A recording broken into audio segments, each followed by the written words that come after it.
Chapter 1. The name she gave the stage driver. The stage came into Cottonwood Bend an hour past noon, trailing a plume of dust that hung in the still air like smoke over a burned field. Clara felt the wheels slow beneath her, felt the horses ease from their long trot, and pressed her gloved hands flat against the carpetbag in her lap as though it might try to leave without her. Through the grimed window she saw a low street of weathered board fronts, a water trough, a hitching rail, a dog asleep in a wedge of shade. It was the smallest, plainest place she had ever laid eyes on, and her heart lifted at the sight of it precisely because it was small and plain and forgettable, the kind of town a man might ride past without ever thinking to look twice. That was all she wanted now, to be a thing not looked at twice. The driver hauled the brake and swung down, and Clara made herself wait until he came around and opened the door, though everything in her wanted to be out of the box and moving. The frontier had taught her that in 9 days of hard travel, that motion felt like safety, and stillness felt like being found. "Cottonwood Bend, miss," the driver said, offering a hand rough as bark. "End of my run, you get down here or you don't get down at all." She took his hand and stepped down into the light. The heat came up off the road and wrapped around her like a wool blanket. She blinked against the glare and felt the grit settle instantly on her lips. "Now then," the driver pulled a stub of pencil from behind his ear and a folded waybill from his coat. "I got to mark you off my sheet. What name do I put down?" For one whole breath Clara said nothing. She had practiced this. She had said it to herself in the swaying dark of a dozen stages, in the corner of a boarding house cot in St. Louis, in the ladies' waiting room of a depot where a clock had ticked so loud she had thought it was her own pulse. She knew the name the way she knew the Lord's Prayer, worn smooth by repetition. And still, when the moment came to say it aloud to a man with a pencil, her tongue balked at the edge of it like a horse at a plank bridge. "Clara Bell," she said. The driver wrote it, saying it back to her the way men do when they write, half under his breath. "Clara Bell." And she flinched. She felt it happen, the small betraying jerk of her shoulders, as though the name had been thrown at her instead of by her. The driver did not notice. He tucked the waybill away and swung her small trunk down from the boot, setting it in the dirt beside her, and touched his hat and climbed back up to his box to see to the horses. But Clara stood there a moment with her cheeks burning and thought, "A woman who cannot hear her own name without shying from it will not last a week out here. You must learn it. You must wear it the way you wear those cracked shoes and that dyed brown dress. You must become her all the way down." Because Clara Bell was safe, and the other one, the one whose name was carved into a marble mantelpiece 1,000 miles east, the one whose likeness hung in a gilt frame over a staircase she would never climb again, that one was hunted. She let herself think of it only in glimpses now, the way you might touch a burn to see if it still hurt. The parlor, that was the image that came. A great cold, beautiful room with tall windows and a fire that gave no warmth she could feel, and her guardian's voice saying her future to her as though reading it off a ledger. "The match is made, my dear. Mr. Rourke has been more than generous. You will be married in the spring."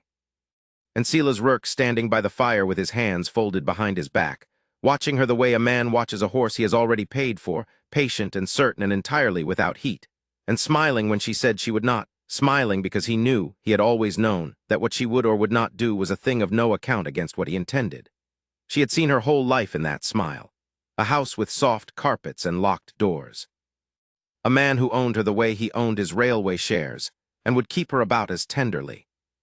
She had chosen the advertisement instead. It was folded now into a square in her sleeve, soft as cloth from handling. "Frontier rancher, honest and settled, seeks a capable woman of good character for marriage and partnership on a working spread." No fortune offered nor sought. Reply plainly. She had read it in a periodical left behind on a train seat, and something in the flat, unpromising honesty of it had reached up and taken hold of her. No fortune offered nor sought. She had spent her whole life being wanted for a fortune.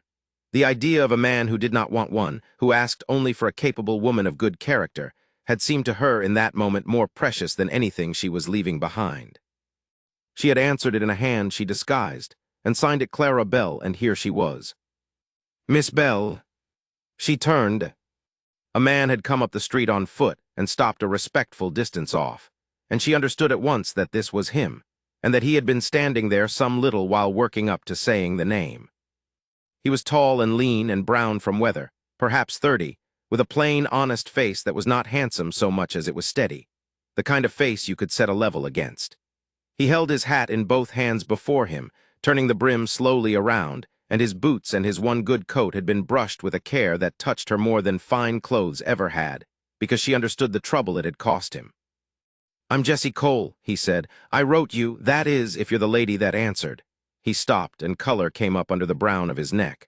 "I don't rightly know how a man's supposed to do this part." "I don't imagine either of us does," Clara said, and was surprised to hear her own voice come out gentle. "I'm Clara Bell." "Yes, ma'am." He gave a short nod, as though confirming something to himself, and for a moment neither of them knew what to do with their hands or their eyes. A wagon creaked past behind him. The sleeping dog lifted its head, considered them, and lay back down. "You had a long way to come," Jesse said at last. "You'll be wanting to sit somewhere out of this sun and eat something that hasn't been jouncing in a stage 9 days. There's a woman keeps the mercantile, Mrs. Kling. She'll set out a plate and not ask you 100 questions." He glanced at her, then away. "I told her not to." Something in Clara's chest loosened by a hair. "That was kind." "It's no kindness. It's your business, is all." He reached down and took up her trunk before she could say a word, hoisting it to his shoulder as though it weighed nothing. "I'll get this. You keep hold of your bag." They walked up the street together, not quite side by side, the trunk on his shoulder and her carpetbag clutched in both her hands, and Clara was aware of him the way you are aware of a warm stove in a cold room, at a little distance, not touching, glad of it. He did not fill the silence with talk. That, too, she found she was grateful for. "I'll tell you plain how it stands," Jesse said when they had gone away. "My place is an hour out north and west up along the creek. It's not much to look at. But it's clean, and it's mine, free and clear, and no man's got a call to come onto it that I don't invite." He said it simply, not as a boast, only as a fact she might need. "You'll have your own room. There's an old fellow works for me, Tom, been with me since I was a boy. He's gruff, but there's no harm in him, and he minds his manners around a lady or answers to me. Beyond that, it's just the two of us and the stock and a good deal of quiet." "I'm not afraid of quiet," Clara said. "No," he looked sidelong at her, and something in his weathered face eased. "I didn't think you would be. Some folks come out here and the silence gets into them wrong, sets them talking to hear a voice. You've got the other kind of quiet about you. The kind that's listening." She said nothing to that, because he was right, and because being seen so plainly by a stranger frightened her more than any question could have. They reached the mercantile porch, and he set the trunk down in the shade and straightened, and turned his hat again in his hands, and seemed to gather himself toward a thing he wanted to say correctly. "I don't know what carried you out here, Miss Bell," he said. "A woman doesn't come this far alone for the pleasure of it.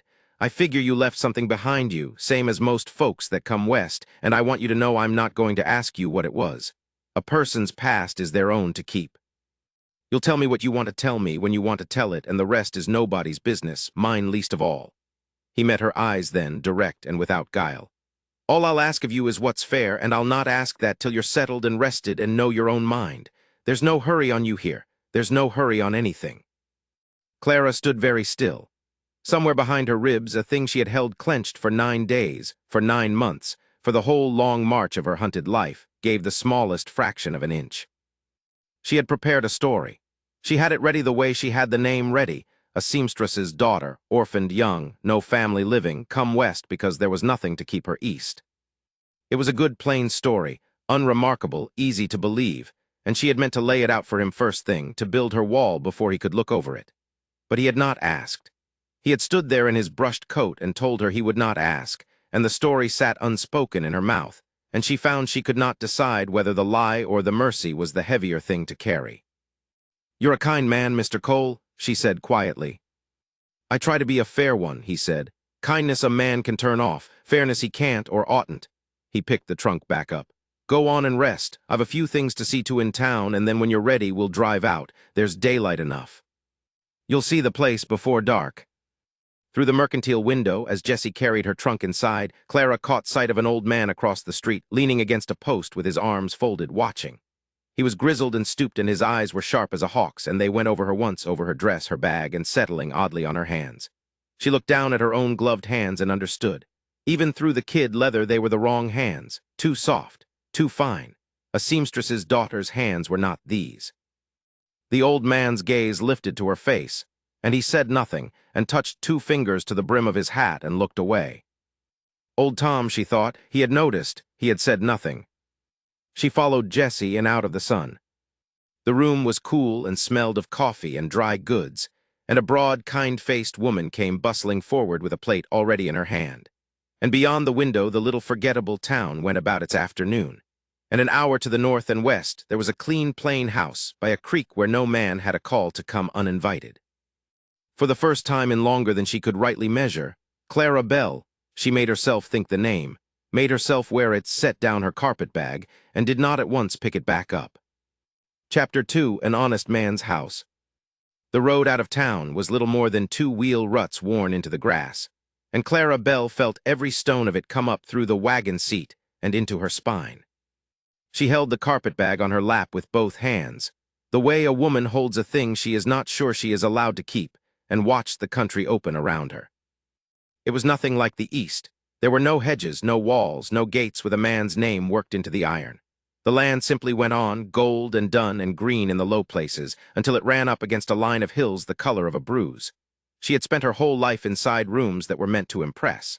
Out here nothing was meant to impress anyone. It was only itself, and somehow that steadied her more than any kind word could have. "You're quiet," Jesse Cole said beside her. He said it gently, not as a complaint. "I'm looking," she said. "I've never seen so much of anything." He nodded as though that were a sensible thing to say and clicked his tongue at the team. "Takes some getting used to. First winter I was out here I thought the sky was going to fall on me for want of a roof over the whole of it. You get so you like the size of it, though. Room to breathe."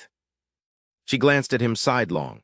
He sat easy on the seat, reins loose in brown hands, hat pushed back off a sunburned forehead. He was not a handsome man in the way the men of her old life had prized handsomeness. There was nothing polished about him, nothing arranged. But there was a plainness to his face that she found she could look at without her stomach tightening, and that was worth more to her just then than any fine profile. "There it is," he said after a while and lifted his chin.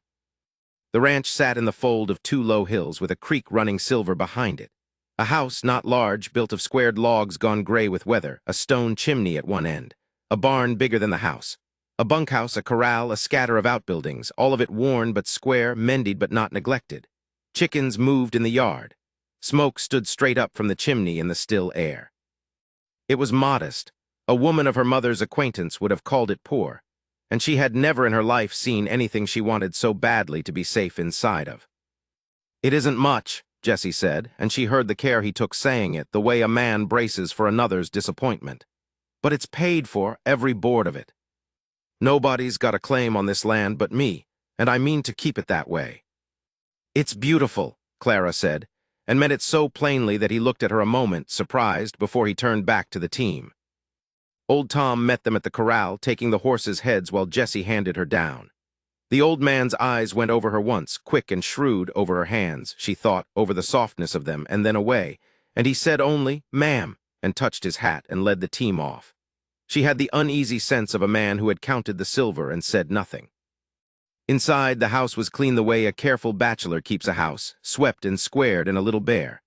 A stone hearth, a plank table scrubbed pale, a shelf of tin and crockery, a rifle over the door. And down a short hall, a room with a rope bed, a chest, a window that looked east toward the coming light. "This'll be yours," Jessie said, setting her bag inside the door. Clara stood very still. "Yours, you mean?" "Mine's the bunkhouse, starting tonight." He said it as though it were already decided, already ordinary. "Tom and me have shared worse. You'll have the house to yourself and a bolt on the inside of that door there. I put it on myself this morning." He would not quite look at her when he said it. "So you'd know." She did not know what to do with that. She had come west braced for a bargain. She had read the advertisement plainly enough, had understood what a frontier bride was expected to be and to give. She had told herself on the long stage ride that whatever this man wanted of her, it could not be worse than the man she had fled. She had made her peace with a great deal. She had not made her peace with kindness. It undid something in her that cruelty never could have. "Mr. Cole," she began. "Jessie." "Jessie," the name felt strange and warm in her mouth. "You paid for my passage. You answered, I answered. There was an arrangement." "There was." He set his hat on a peg by the door and turned to face her, and his eyes were steady and a little grave. "So let me say it out so there's no misunderstanding between us, because I'd rather have a thing plain than easy. I sent for a wife. That's true, but I won't have a woman I bought. That's not a marriage, that's a mule sale, and I've too much respect for the both of us." He drew a breath. "You'll stay in the house. You'll have your keep and your privacy and my protection, and that last one costs you nothing. If in time you find you'd have me, then we'll stand up before Reverend Hale and do it proper, and I'll count myself lucky. And if you never do, if you find you'd rather move on, or stay on as no more than a hand takes wages, then that's how it'll be, and no man here will say a word against you." Clara found that her eyes were stinging and was furious at herself for it. She had not wept when she left her mother's house in the dark. She had not wept on the train. And now she stood in a bare log room and had to press her lips together hard against the wanting too. Why, she managed. Jesse considered the question as if it deserved considering. "Because a man's only as good as his word," he said at last. "And I gave you mine at the station that no one here would trouble you. I'd be a poor sort if the first one troubling you was me." She could not answer that. She turned to the window so he would not see her face, and after a moment she heard him take his hat again. "I'll let you settle," he said. "Supper's at dark. You don't have to lift a finger toward it, but you're welcome in the kitchen if you'd care to learn the run of things." She cared to learn. She cared badly to be of use, to earn even a little of what she was being given for nothing. And so, when the light went long and gold across the yard, she came out and stood at the hearth and set herself to be a seamstress's daughter who knew her way around a cook-fire. She did not know her way around a cook-fire. The bread was her first defeat. She had watched the cook do it 100 times without once watching, the way one fails to watch a thing one has never had to do, and she mixed and kneaded with a confidence that lasted right up until she pulled a black brick from the coals where a loaf should have been. She stood holding it, cheeks burning worse than the crust, waiting for the scorn she had been raised to expect for any failure. "Ah," said Jesse, coming in from the yard and smelling the ruin of it. He looked at the loaf, he looked at her stricken face, and then gently he took the pan from her hands and set it aside. "Coals were too high. Easy mistake, a hearth's not like a stove, it wants a slower heart than you'd think. Tom burned his first 3 loaves black as the devil's boot. Didn't you, Tom?" "Burnt water once," old Tom allowed from the doorway, straight-faced. "Didn't think it could be done." Clara let out a breath that was half a laugh and half something dangerously close to a sob. No one scolded her. No one made her small. Jesse simply mixed a second batch alongside her, his big hands slow and patient in the flour, showing her how the coals should look gray at the edges, he said, not red, and how to bank them, and how to know by the smell when a loaf had gone from done to gone. The second loaf came out pale and soft and edible, and she looked at it as though she had built the barn. The wash the next morning went no better. She scalded her wrists and turned Jesse's one good shirt a sorry gray. But old Tom showed her the trick of the soap and the boiling and the bluing, grumbling the whole while in a manner she came to understand was not unkindness, but the only tenderness the old man had. By the end of the week she could do a little, and no one had once looked at her as though her clumsiness were a moral failing. It was only learning. They treated it as learning. She had not known a person could be permitted to be bad at a thing on the way to being good at it. That evening they ate together at the plank table, the 3 of them, beans and the pale bread and coffee strong enough to stand a spoon. The talk came easy, or Jesse and Tom made it easy, and somewhere in it Clara asked the thing she had been wondering. "How long have you had this place?" 12 years, near enough. Came out at 19 with a wagon and $40. Jesse turned his cup slowly on the wood. "Folks died when I was a boy, fever, back in Ohio. I had no people after that to speak of. So I figured if I wasn't going to have any given to me, I'd make a place a person could belong to and go from there." He said it without self-pity, as a man states a fact of weather. "Took it up an acre at a time. Nobody handed me a foot of it. That's why I'm particular about my word, I expect. When you've got nothing else, the one thing that's all the way yours is whether people can trust what you say. I found I'd rather be poor and trusted than rich and doubted." Clara looked down at her plate. The words landed in her like stones dropped in a well, going down and down. Rich and doubted. She was rich, or had been, or would be. A fortune waited for her back east like a cage with the door standing open.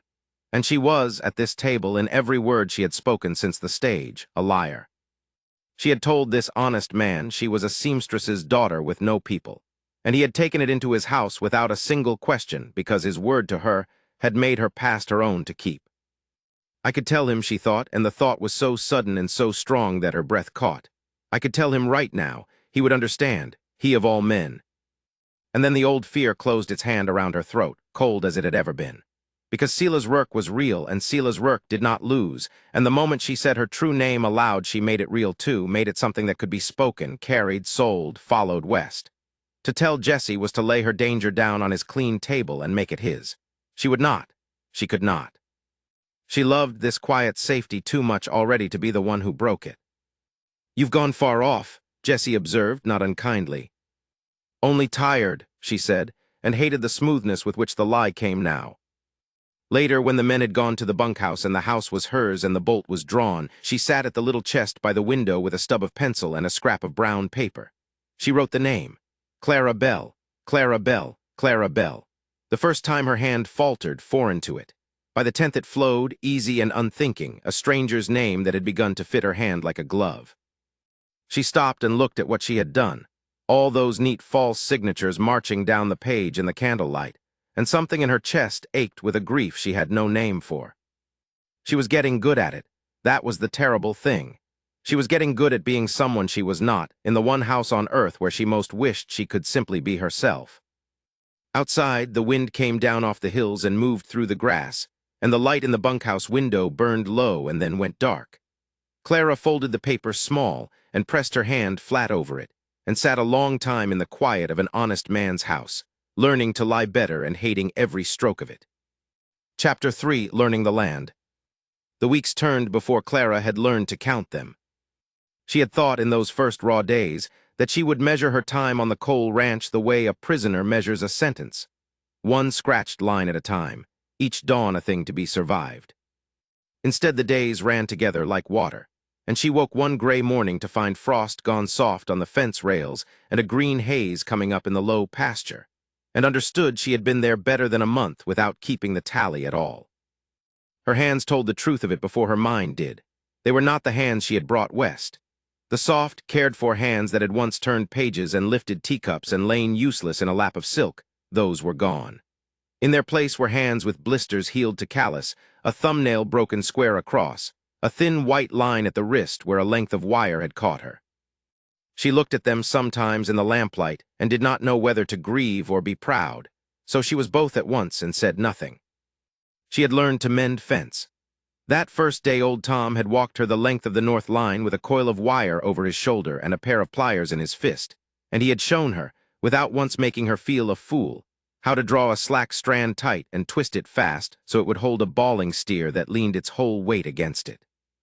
She had torn her gloves and pinched her fingers blue, and when she had finally set a splice that Tom judged with a grunt and a nod, she had felt a flush of pleasure out of all proportion to the work. "That'll turn a cow," he had said, which from old Tom was near to poetry. She had learned to doctor. There had come a night in the second week when a heifer dropped a calf too early and too weak, a wet scrap of a thing that would not stand and would not suck, and Jessie had carried it into the warm of the kitchen and laid it on sacking by the stove as though it were a sick child. Clara had sat up with it. She had not been told to. She had simply stayed, dribbling warmed milk from a bottle Tom rigged with a twist of clean rag for a teat, rubbing the small ribs when the breathing went shallow. Toward dawn the calf had lifted its head and worked its jaw and lived. Jessie had come in from the cold and found her asleep against the wood box with the calf's chin on her knee, and he had not woken her. He had put his own coat over her shoulders and gone back out to the stock, and she had never mentioned that she knew. And she had learned, or rather had let slip that she already knew, the books. That was the one that frightened her. It happened on an evening near the end of the month. Jessie sat across the kitchen table with the ranch ledger open between the lamp and the sugar bowl, a stub of pencil in his hand, and his brow drawn down like a man reading a language he could speak, but never quite trust. He had built everything he owned with his back and his word, and figures on paper had always been to him a kind of necessary weather, to be endured rather than mastered. He worked the same column 3 times and got 3 answers, and set the pencil down and rubbed the bridge of his nose. "You'll want the tally of the feed against what Kling advanced us in the spring," Clara said, before she had told her mouth to say anything at all. "It's the carry from last page that's tripping you. You brought down 11 and it ought to be 7. Jessie looked up. She felt the mistake go through her like cold water. She had leaned over and read the page upside down from across the table in the time it took him to sharpen his pencil, and she had summed a season's accounts in her head and found his error the way another woman might notice a dropped stitch. Without effort, without thinking, out of long and easy habit. There was a silence, the stove ticked. "Is that so?" Jessie said. "I only meant," she reached for the deflection and it came thin. "My mother took in sewing. There's always accounts. You learn to keep them close or you don't eat." He turned the ledger a half-turn toward her, not quite handing it over, only offering. "Show me, then, where I went wrong." She should have fumbled it. A wiser liar would have made a show of counting on her fingers, of getting it nearly right the slow way.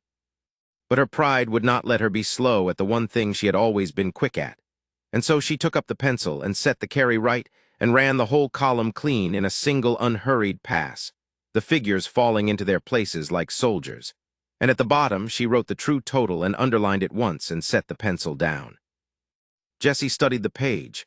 Then he studied her in that unhurried way he had, as though a person were a horizon he had all day to look at.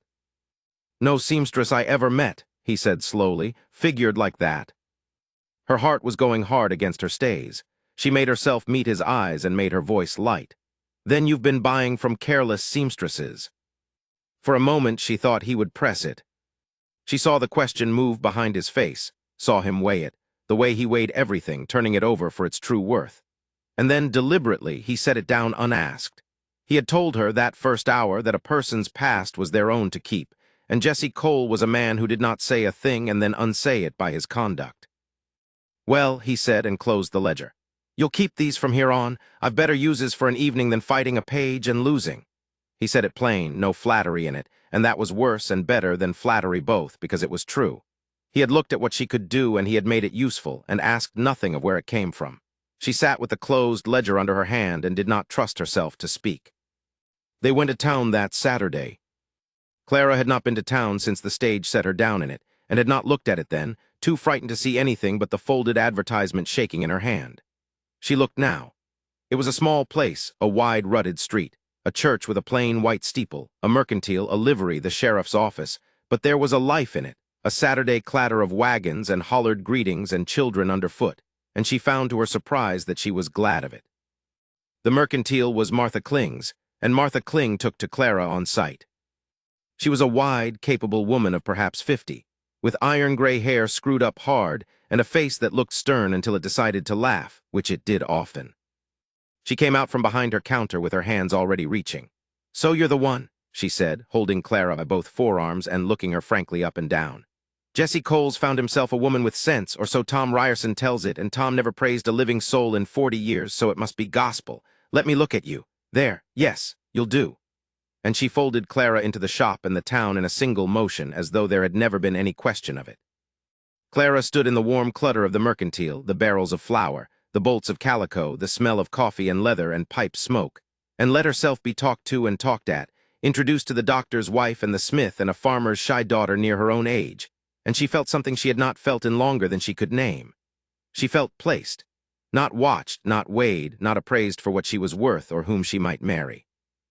Only welcomed, a young wife-to-be come to town with her man, given a chair and a cup and a stream of easy talk, as though she belonged to the place already and the place had only been waiting for her to come and claim her seat in it. "You come to me for your cloth," Martha told her at the door, wrapping a paper of pins into her hand as a gift and refusing coin for it. "And you come to me for anything else besides. A woman new to a country wants another woman to talk to. There's no hour you can't find me."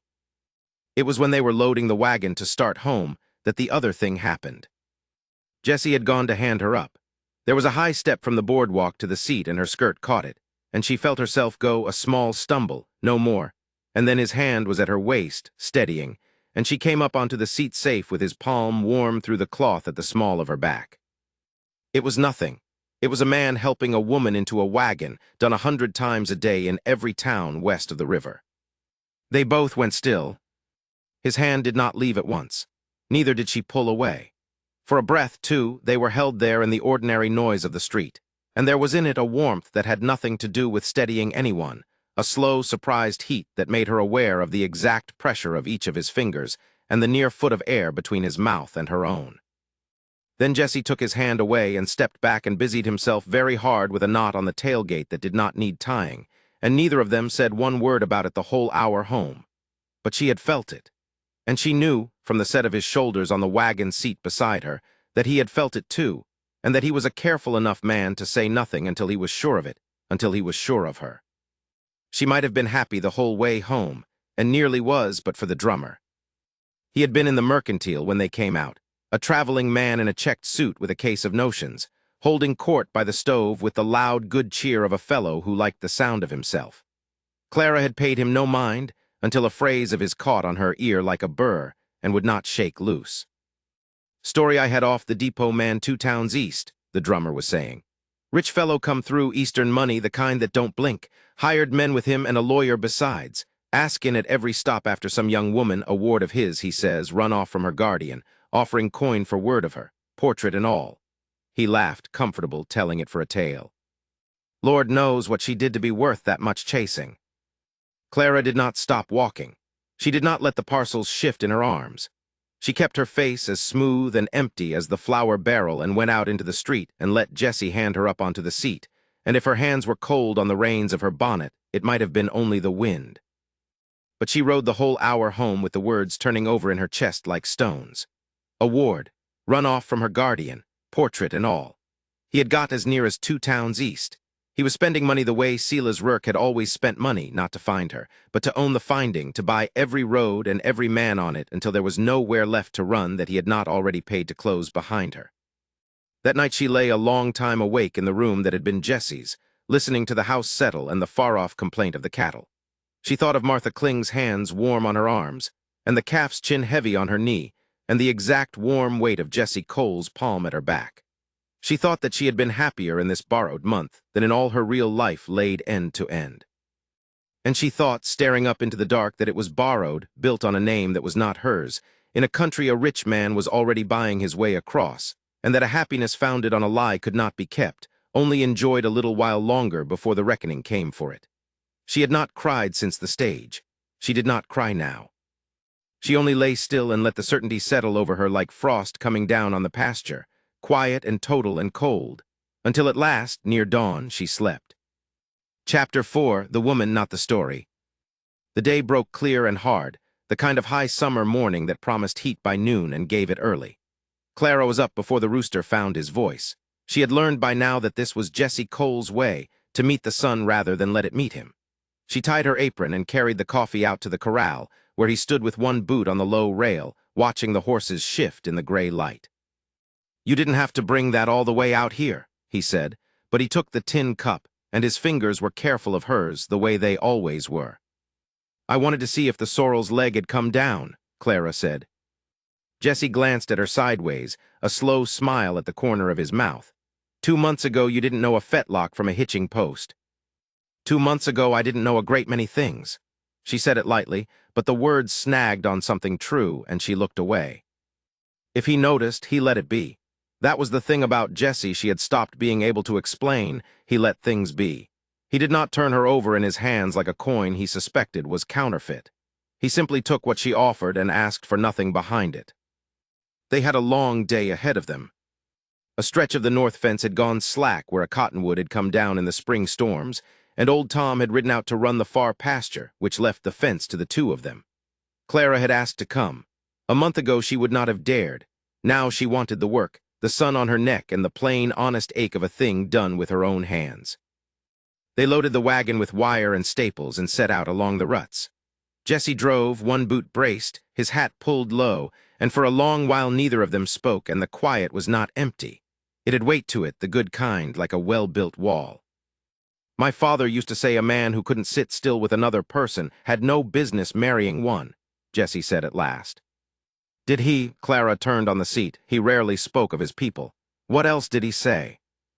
"That fences and friendships both come down in the same place wherever you stop tending them." He clucked to the team. "Better talker than rancher, my father. Died owing money, but he was right about some things." "You've got the ranch he couldn't keep." "I've got it because old Tom stayed when there wasn't wages to pay him." Jessie said it simply, without shame or pride, only the plain accounting of a debt he honored. "A man remembers who stood when standing cost something. That's about all I believe in." Clara held that in her chest a moment. A man remembers who stood. She thought of the gilded parlor she had fled, the men who had toasted her future and then closed around her like a fist when her father was cold in the ground. Not one of them had stood. They had counted instead the acres, the shares, the sum of her, and found her worth precisely what she could be sold for. "You've gone somewhere," Jessie said gently. "I'm here," she made herself smile. "Show me how to stretch the wire so it sings the way you like it." They worked through the morning. He taught her to set the staple at an angle so it bit and held, to test the tension until the strand hummed like a plucked string. She tore her glove and scraped her wrist and did not complain. And when she finally set a length true on the first try, Jessie straightened and looked at it, and then at her with a frank, unhurried approval that warmed her more than the sun did. "There," he said, "that'll hold through a hard winter." "I made a fence," Clara said, absurdly pleased, and laughed at herself, and he laughed too, and the sound startled a jay from the cottonwood. They ate at midday in the thin shade of the wagon. Clara sat with her back against the wheel, dust to the ankle, and thought that she had never in her life been so tired or so easy. In the East, she had worn slippers that never touched the ground. Here she had a blister rising on her palm, and she would not have traded it for anything. "Can I ask you something?" Jessie said, "and you can tell me to mind my own." Her heart went still. "You can ask." He turned the tin cup in his hands, not looking at her. "When you answered the advertisement, when you came all this way to a man you'd never laid eyes on, what did you think you were coming to?" Clara chose her words the way she now chose her staples, careful of the angle. "Safety," she said. "A roof, a name that wasn't," she caught herself. "A place no one would come looking. And instead you got fences and burnt bread and a man who talks about his dead father." Jessie's mouth curved, but his eyes were serious. "I've thought on what a woman gives up coming out here to a stranger. Whatever you left, it was bad enough that this looked better. I don't need the shape of it. I want you to know that." "Jessie, let me say it while I've got the nerve." He set the cup down in the dust. "I don't care where you came from. A sensible man would want the whole ledger first, maybe, but I've watched you doctor a calf with your sleeves in blood and never flinch. I've watched you sit up half a night over the accounts because a thing wasn't right by $2. I know how you go quiet when the light comes down over the hills of an evening. That's the woman I've come to know, not a story, not wherever you were before." His voice roughened. "The woman, and she's enough, she's more than enough." The land tilted under her. Clara had braced all her life for men who wanted the story, the fortune, the advantageous match, the version of her that could be spent. She had never once, in all her 23 years, been wanted for the plain, true self left when the story was stripped away. And here was this quiet, dust-streaked man telling her that self was enough, and he did not even know how much he was offering, because to him it was simply the truth said aloud. Her eyes filled. The confession rose in her throat like water finding a crack. "Jessie, my name isn't Clara Bell. My father left me a fortune and a fiancé I feared, and I ran, and I cannot bear to lie to you one more day, all of it, right at the edge of her tongue," and she opened her mouth to let it go. The horses screamed. The wagon pair reared against their lines, and in the same instant Clara smelled it, smoke, sharp and sudden, riding the hot wind. She was on her feet before she knew she'd stood. Away to the south, toward the ranch buildings, a black column climbed into the blue. "The barn," Jessie said, and the word came out like a wound. He had the wagon pair blowing in the traces in the time it took Clara to gather her skirts. He swung her up beside him, and then they were driving hard over the ruts, the smoke ahead growing from a thread to a wall. Clara clung to the seat and did not scream, though her whole body wanted to. She had learned that much, too. Screaming did not put out fires. They came into the yard at a run.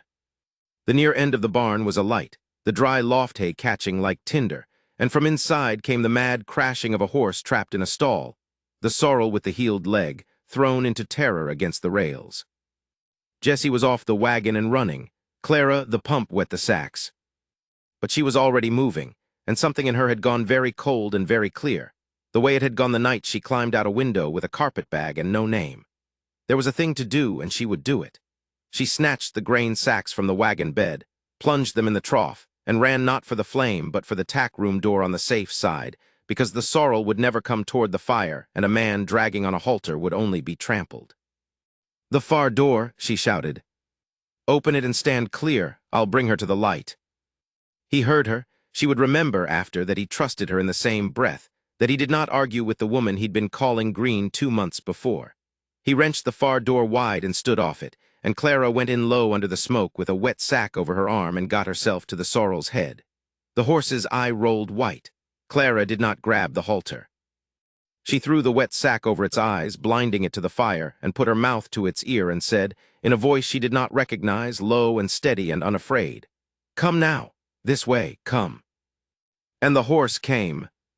Blind under the sack, trusting the one calm thing in a burning world, it let her turn it and lead it stumbling through the smoke toward the cool square of daylight where Jessie stood. And then they were out, all three of them in the good clean air, the horse trembling, Clara coughing, the sack sliding from the sorrel's eyes. Old Tom came at a gallop from the pasture, and the fire was beaten in the end with sacks and trough water, and the three of them working like the damned, because the wind turned kind and the barn was more scared than burnt. When it was over, the near wall was black and one corner of the loft gone, but the barn stood, every animal living, and Clara sat down in the dirt because her legs would hold her no longer. Jesse knelt in front of her. His face was streaked black, his shirt scorched at the sleeve, and his hands, when they took her shoulders, were shaking as badly as hers. "You went into a burning barn," he said hoarsely. "You went in." The horse wouldn't come to the fire. Her teeth were chattering, though the day was hot. "You have to blind them, she stopped. She had almost said asterisk, "My father's stableman taught me asterisk," a thing no seamstress's daughter would ever have known. "I read it somewhere," she finished weakly. Jesse looked at her a long moment, and there was so much in his face, fear and pride and something rower than either, that Clara forgot the lie entirely. His hand came up and brushed the soot from her cheek, his thumb tracing the line of her jaw, and she leaned into it, and the last few inches between them went thin as smoke. He stopped. She saw him gather himself back with an effort that cost him and draw his hand away, though his eyes stayed on her mouth. "No," he said quietly, almost to himself. "Not like this. Not with you half out of your senses and me the same. When there's a kiss between us, Clara, it'll be one you chose in your right mind, given whole, not taken off you shaking in the dirt. You've had enough taken off you. I'd wager my life on that much." Clara had thought she could not weep harder than she already had that day. She was wrong. Across the yard, old Tom leaned against the trough, watching the two of them the way he watched weather coming.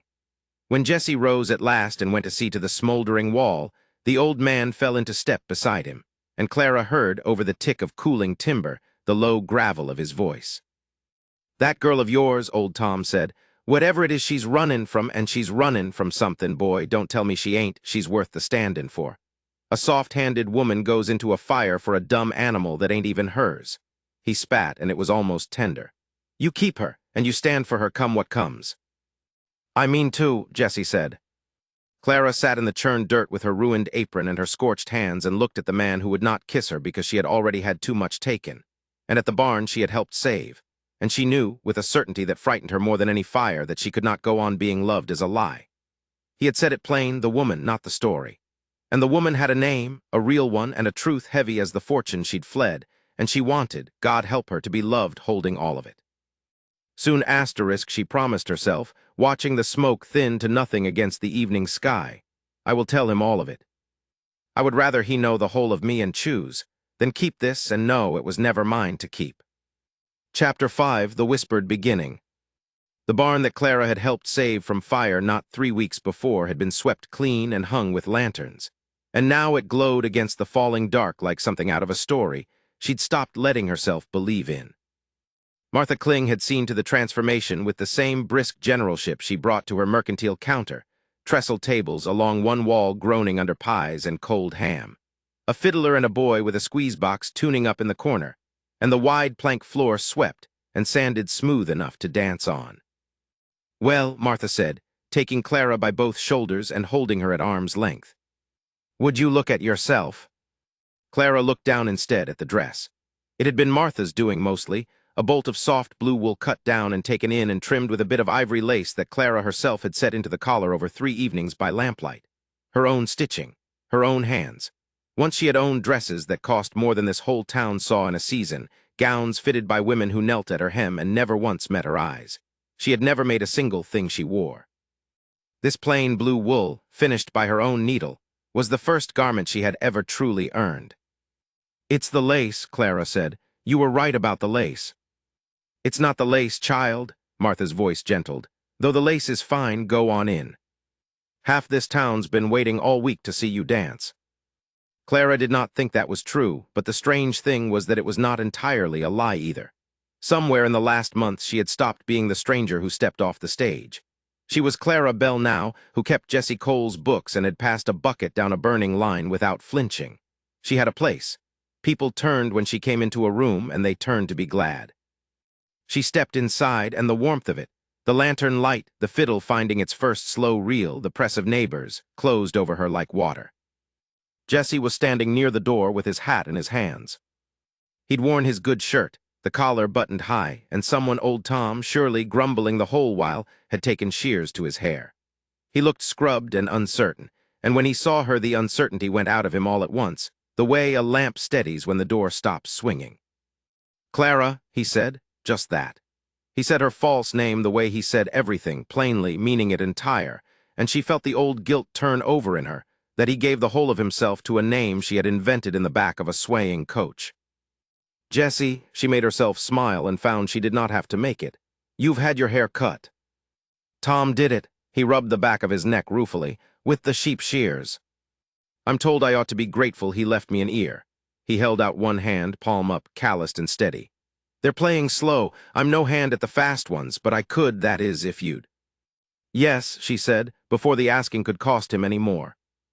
He led her out onto the floor, and the town made room, and if there was a murmur that ran along the walls, a nudging, a knowing, Clara found she did not mind it. Jessie's hand at her waist was light as a question.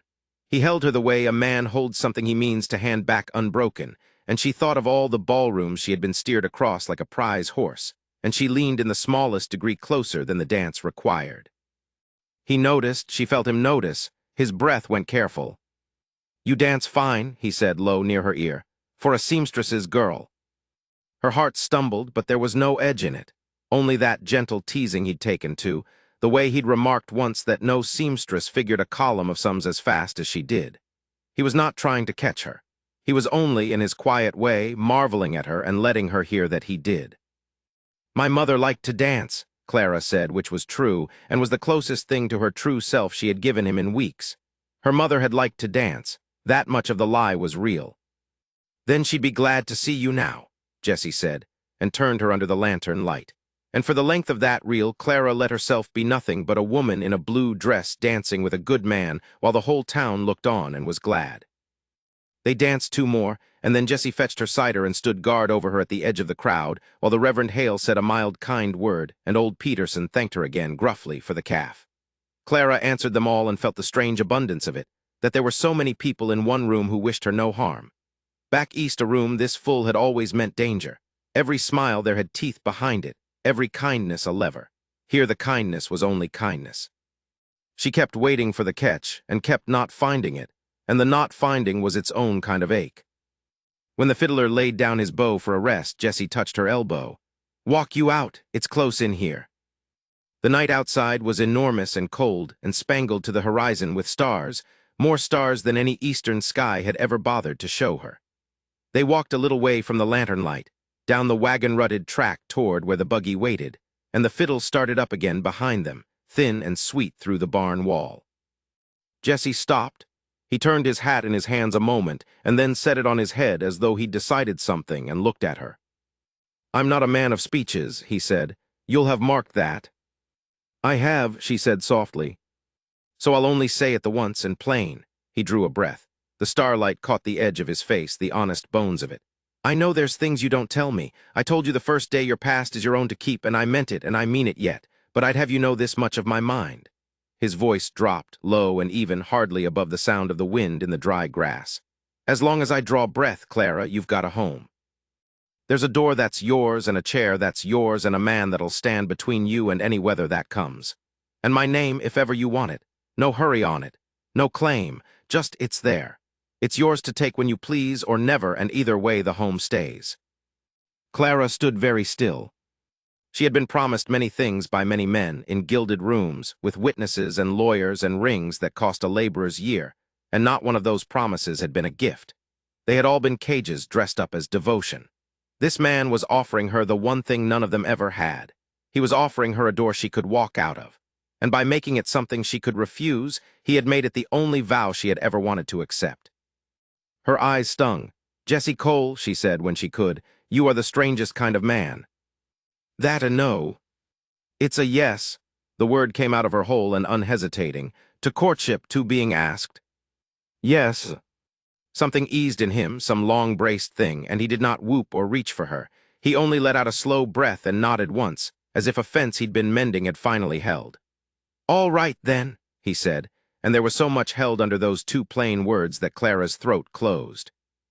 And because he had given her the truth, and because she could not bear to hold a lie against all that honesty 1 hour more, she reached out and took his sleeve. "There's something I have to tell you," she said, "about who my name isn't."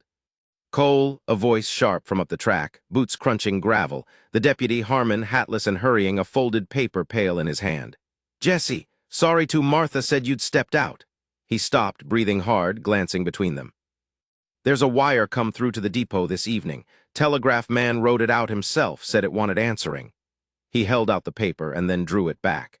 "It's town business, maybe, but there was a man came off the noon stage asking questions, and I thought." "Slow down, Roy," Jesse said. But Clara had gone cold to the soles of her feet. The night, so vast and safe a moment before, drew in around her like a closing hand. She did not hear the rest of what the deputy said.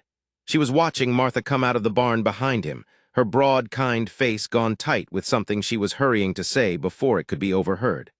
Martha crossed to her and drew her a step aside, low and fast.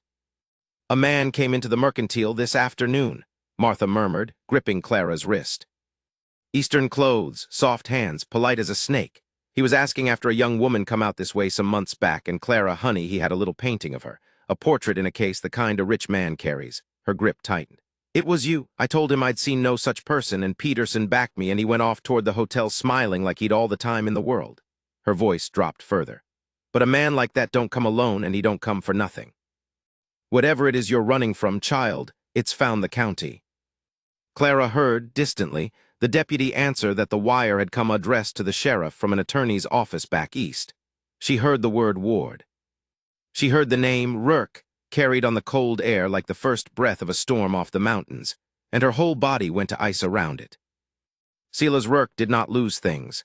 He had told her so once himself, gently, in a room full of flowers, holding her hand too tightly. He did not lose them, and he did not forget them, and he had never in his life let go of anything he considered his. Clara, Jesse was at her side now, his hand under her elbow, his face bent to hers, all that new tenderness sharpened into worry. "You've gone white. What is it?" She looked up at him, at the man who had offered her a door she could walk out of, and understood, with a grief so sudden it stopped her breath, exactly what she would have to do with it. "It's nothing," she made herself say. "The heat, the dancing, I only need air." It was the first lie she had told him in weeks, and it tasted like ashes. Long past midnight, in the small, clean room that had been his and was now hers, Clara lit no lamp. She worked by starlight and touch, folding her few things into the carpet bag she had carried off the stage. She did not touch the blue dress. She left it hanging on its peg where the moonlight found it because it belonged to this place, to the woman she had almost been allowed to be, and that woman could not go where Clara was going. A man like Rourke would not stop at her. He would use anyone she loved as a handle to turn her by. He would ruin Jesse Cole and this whole small, brave town for the sport of it and call it his right. She had brought that down on them the day she stepped off the stage under a name that was not hers. The only thing left she could give them clean was her absence. She cried but quietly, and she did not stop packing. Before dawn, she eased out the back and crossed the yard, her breath smoking in the cold, meaning to be on the road before the light. One more time, a woman with no name slipping out of a life ahead of the man hunting her. Jesse was standing at the gate. He had a lantern hooded at his feet and his coat thrown on over his good shirt from the dance, and he was not angry, and he was not surprised, and that was somehow the worst of all. He had known. Some quiet part of him had lain awake and known. "Figured you might," he said. He looked at the bag in her hand, and then at her face, and did not move to stop her, did not so much as lift a hand.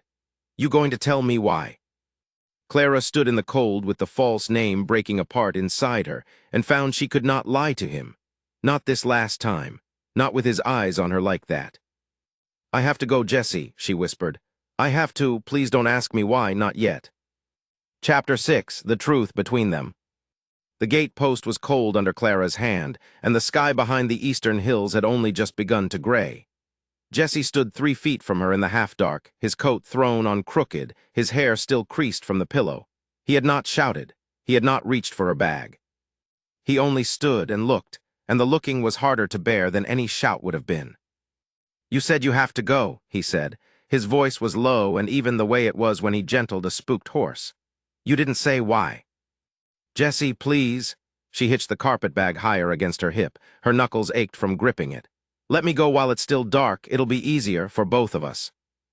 Easier? He turned the word over as though it were a stone he'd picked up and found strange. "I've done a lot of hard things in my life, Clara. I never once found the easy way was the one worth taking."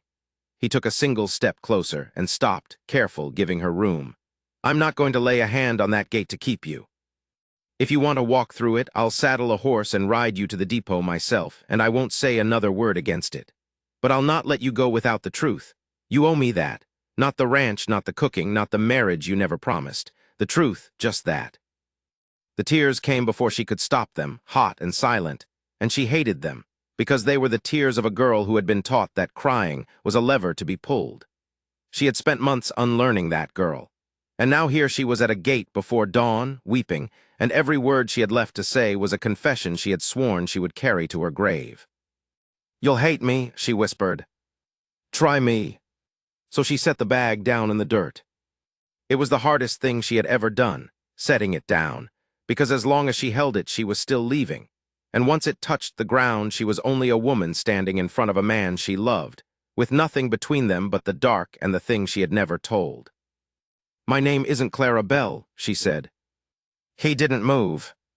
"It's Clara, that much is true, but I'm no seamstress's daughter. My father was Cornelius Ashford. When he died, he left me the whole of it, the house on the avenue, the shipping concern, the accounts, all of it. More money than this town will see in 100 years. She made herself look at him, made herself watch his face while she said it, because she thought she deserved to see whatever came into it. "I'm an heiress, Jesse. I ran from that. I ran from a man named Silas Rourke, my father's partner, my appointed guardian. He arranged a marriage between us before my father was cold. Not for love, for the accounts. He signed the papers, and he expected me to sign beside him, and when I would not, he made it plain I would sign whether I willed it or no." Still Jesse said nothing. The gray light was coming up now, enough that she could see the muscle move in his jaw. "He is not a man who is refused," she went on, faster now, because if she stopped she would never start again. "He owns judges. He owns men who do the things he won't dirty his hands with. I knew if I stayed I'd be his, the way his horse is his, the way his watch is his, so I cut my name off like a dead limb. I answered your advertisement because it was far and it was plain, and no one would ever think to look for Cornelius Ashford's daughter in a cattle town keeping books for a rancher." Her voice broke.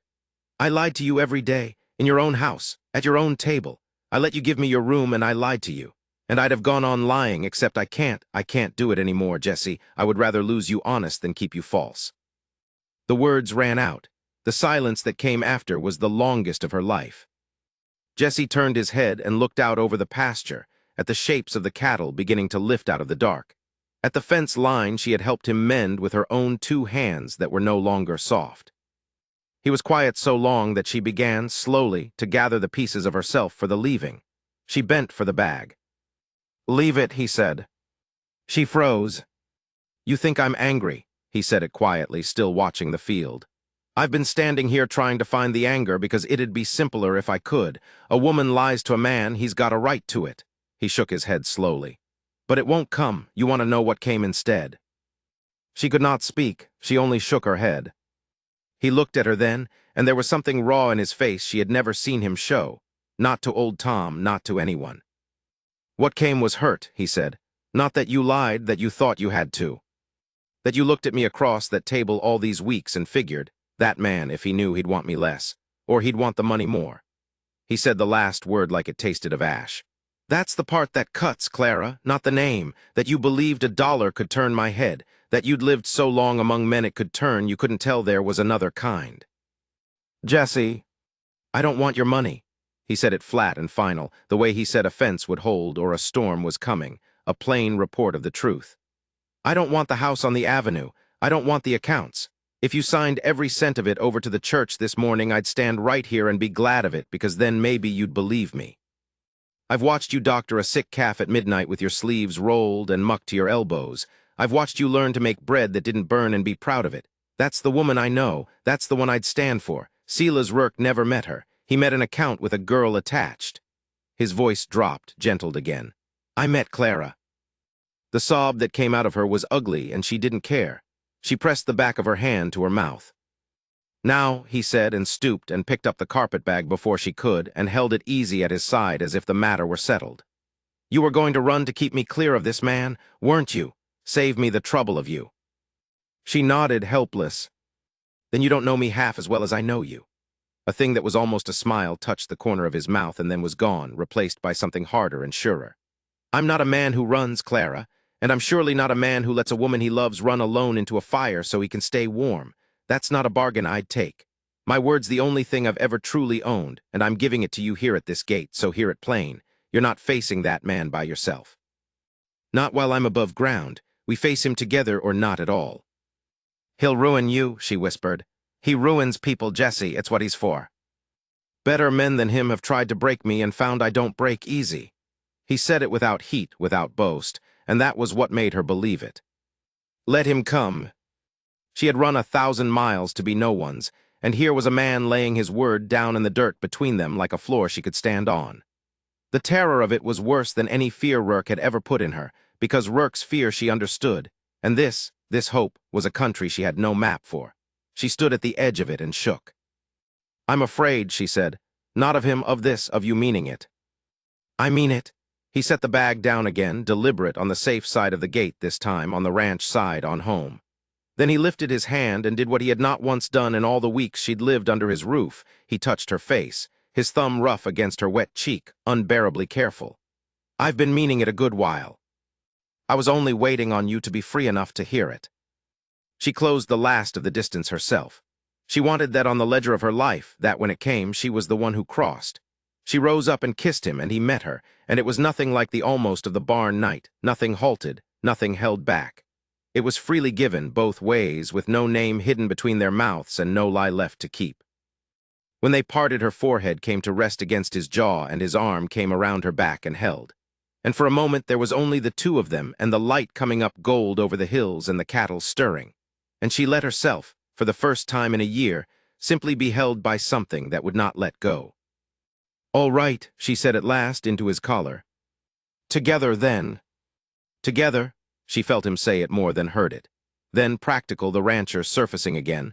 First thing, we ride to town and see Dunmore. I want to know what a man like Rourke can and can't do with paper in this territory before he does it. Better to know the ground than guess it.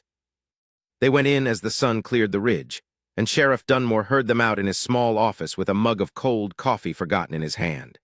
He was a decent man, Dunmore, slow to speak and slower to lie. And when Clara finished, he set the mug down and rubbed his jaw a long while. The marriage was never finalized, he said. That's your ground, and it's firmer than you'd think out here. A betrothal signed under an Eastern guardian's hand is one thing back east. In this territory, without your name on it and the thing done proper before a magistrate, it's a claim, not a fact. He can't drag a grown woman off a train with it. Not legally. Clara let out a breath she felt she'd held for months.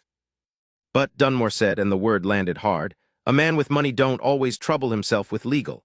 He's got lawyers to make the paper look worse than it is, and he's got the coin to hire men who don't ask what the paper says. Legal's my end of the street. What he brings with him besides the law, that's the part keeps me up nights. He looked at Jesse. You'll want the town knowing before he tells them his version. A rich man's story travels fast if it gets to talk first. Jesse nodded once. Then we'll see it doesn't. They rode back with a plan half-made and Clara's hand warm in the crook of Jesse's arm, and for a few miles she let herself imagine it done, the man beaten, the two of them free. She should have known better than to imagine ahead of the trouble. Old Tom was waiting at the yard gate when they came in, and he was not alone. Martha Kling's buggy stood in the yard, the horse still lathered from a hard drive out from town, and Martha herself was on the porch with her bonnet strings loose and her face the color of ash. She held a telegram in her fist.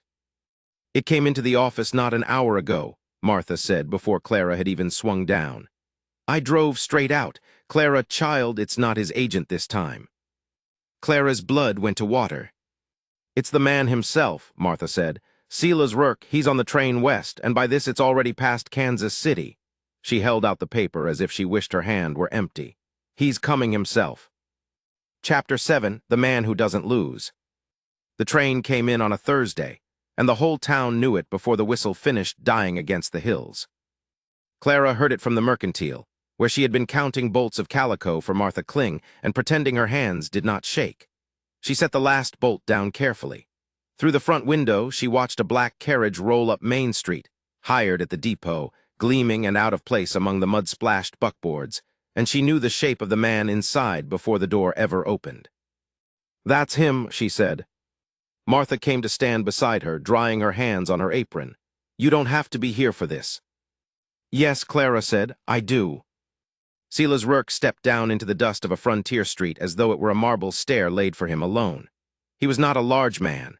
That was the thing people never understood until they met him, that all the cold he carried came out of so ordinary a frame. Silver at the temples, a coat cut finer than anything within 500 miles, a walking stick he did not need. Behind him came a thin man in black with a leather case, and behind the thin man came two others who carried their weight low on the hip and looked at the town the way a butcher looks at a hanging side of beef. "Lawyer and guns," Martha murmured. "He came prepared." "He always is." Clara found she could not stop looking at him. "He doesn't lose, Martha, that's the whole of him. In 30 years I never once saw him lose." The bell over the door rang, and Jesse Cole came in off the street with old Tom a pace behind. He had his hat in his hand and dust on his shoulders, and his face was as steady as still water. He crossed straight to her and did not touch her, only stood so his shoulder was between her and the window.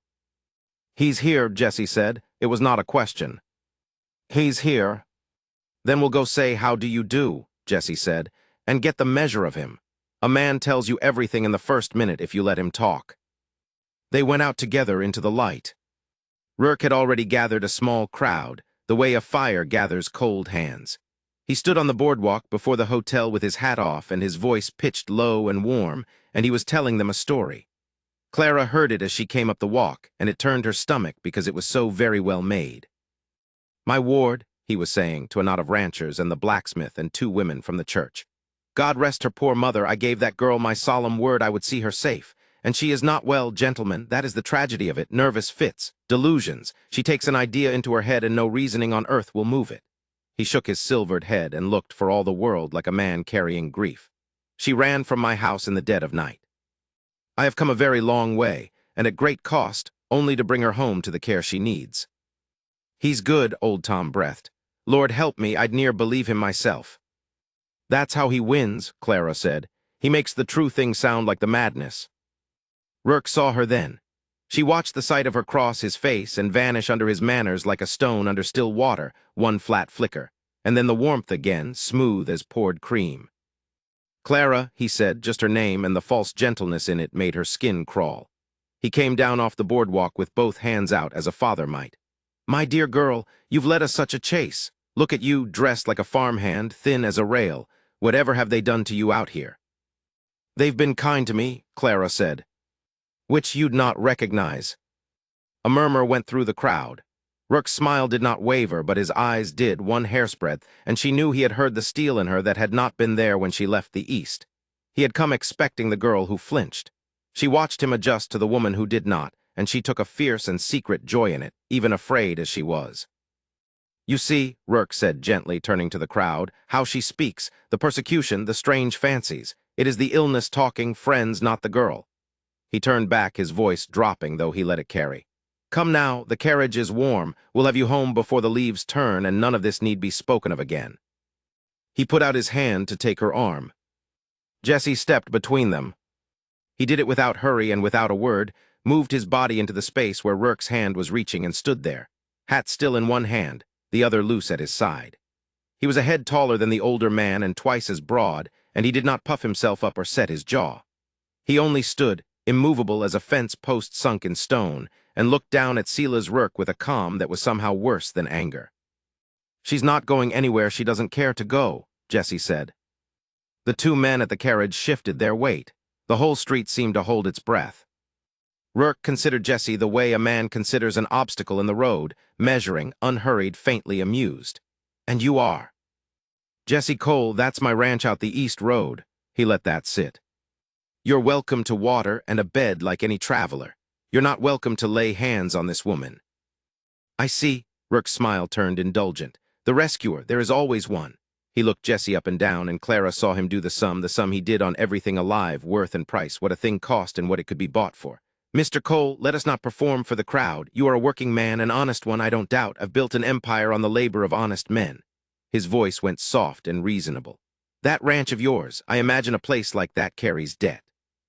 "They always do. Cattle prices a hard winter, a bank that wants its note." He let it hang. "I will buy it from you at twice its worth, today in gold drawn on any bank you name. You'll never work another anxious season in your life." "No," Jesse said. "3 times, then?" Rourke did not blink. "Name a figure. I have found there is always a figure." "There isn't one." Jesse's voice never rose. "You don't seem to hear me, so I'll say it plain. My place is not for sale. The woman is not for sale. There's nothing here you can buy, mister, and I think that's the first time in your life a thing like that's been true." Something moved behind Rourke's eyes then, a real thing at last under all the silk. Not anger. Clara knew it too well to call it anger. It was bewilderment.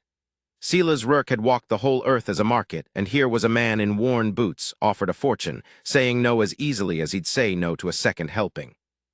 It did not fit the world Rourke understood, and she watched him hate it.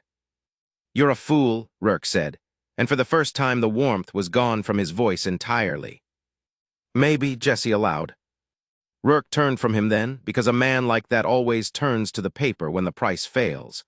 He snapped his fingers, and the thin man in black came forward and opened the leather case, and Rourke drew out a sheaf of documents heavy with wax and ribbon.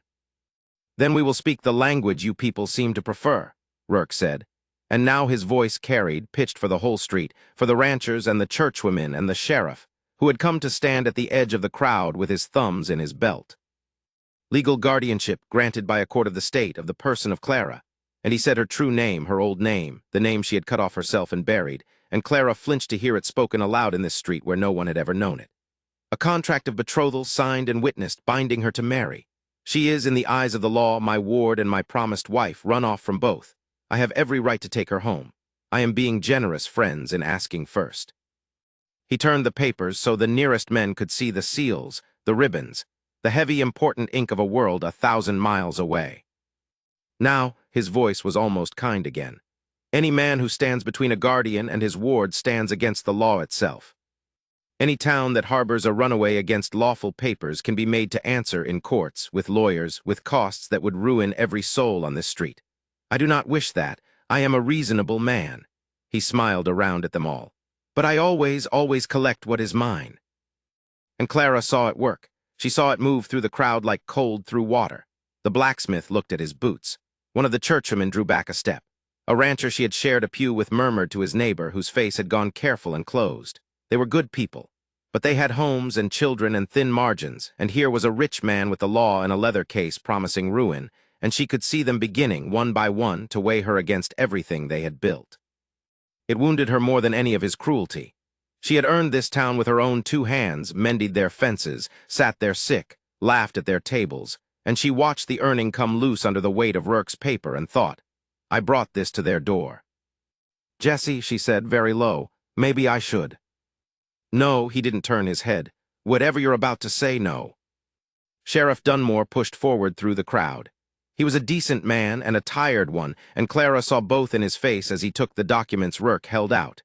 He read slow, his lips moving a little, and the street waited on him. "These'll want looking into," Dunmore said at last. "Papers from back east don't always run the same out here in the territory. I'll not act on 'em today. Nor will I let anybody else act on 'em today, you hear me?" He raised his voice on that and looked hard at the 2 men by the carriage until they looked away. "But I can't call 'em nothing, neither. Not till I've had a lawyer of my own read every word." "That is all I ask," Rourke said smoothly. "The law, I am content to wait upon the law." He folded the papers away, and he turned, and he looked at Jesse Cole and Clara standing shoulder to shoulder in the middle of the street, and his ordinary face was as empty as a shut door. "You have until the end of the week," he said. He said it quietly, almost pleasantly, and that was the worst of it. Consider, Mr. Cole, talk to your neighbors. I think you'll find them wiser than you by Sunday. Bring her to the hotel of her own accord, and this ends gentle, and no one is troubled. He fitted his hat back onto his silver head. Refuse me, and I will take her regardless, with papers if the papers serve, with those two men if they don't. It is all one to me which. I always leave with what I came for. He turned and walked back to his gleaming carriage, unhurried, a man who had never in his life had reason to hurry, and the two men fell in behind him, and the thin lawyer closed his leather case with a small final snap that Clara felt in her teeth.